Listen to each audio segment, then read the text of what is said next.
Hey, what's up folks? Joseph Gonzalez here. Welcome back to the channel where we keep real estate marketing simple. So I want to jump into this video and talk a little bit about buying real estate for investors. Now, if you're coming to my channel and you are buying real estate for yourself, this is going to be a very helpful video because the last several months, as we know, with everything going on, it's been really hard to buy a house. However, with things switching, or let's call it easing a bit, we're starting to see houses sit on the market a little bit longer than we've seen in the past. So what does this mean for you as a real estate agent, and what does this mean for your investor clients? Well, essentially, if the houses are sitting for 10, 20 days on the market, they're relatively good houses.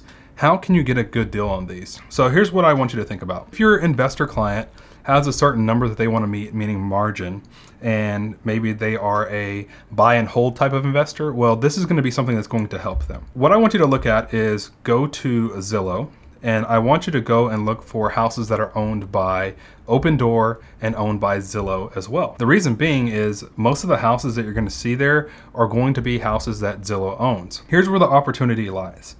If these houses are sitting on the market, some of them are actually selling for less than what the company bought it for.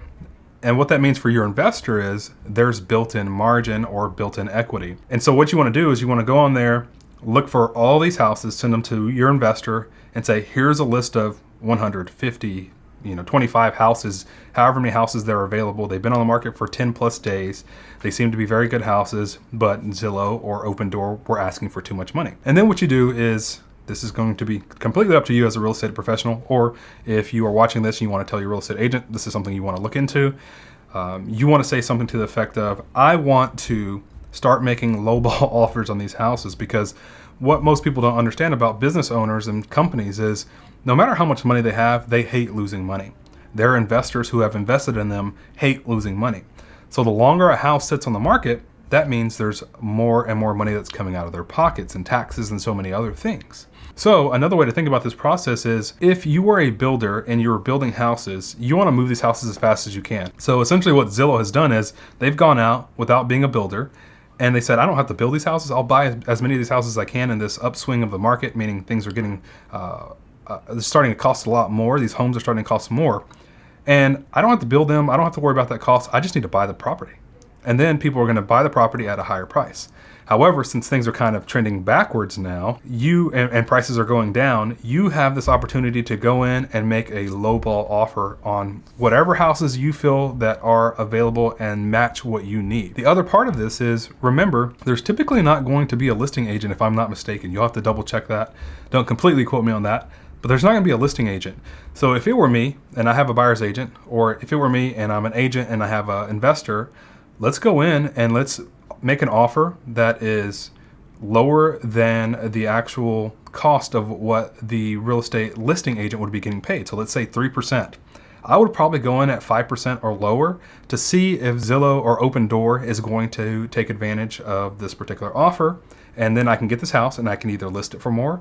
I can either buy and hold and wait for the equity to increase in this particular property. There's so many options there. Now, if you are like me, you'll probably go in at a lower price point, maybe 10 to 15% lower than they actually are asking for, especially if it's been sitting on the market. And we know that, again, companies are trying to move properties. It's a great opportunity to offer something 15, 20% lower than it's actually listed to see if they'll take it. What does that mean for you?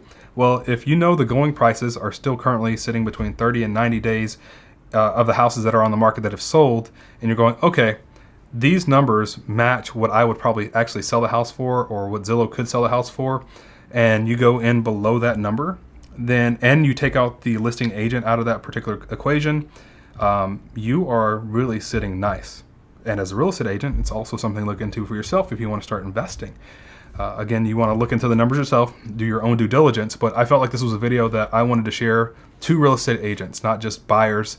But if you're a buyer and you're watching this, this is something you can take to your real estate agent.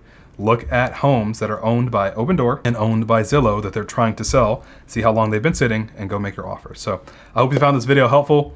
This is a great way to make some extra money, 5, 10, 15, 20,000 extra dollars by buying a house that is actually been sitting on the market for too long and offering it to a company who has a house that's been sitting on the market too long for themselves. And you can go cash out and make more money with this particular property, or hold on to it, wait for the equity to continue to increase, but you got it at a bargain rate. All right, talk to you guys soon.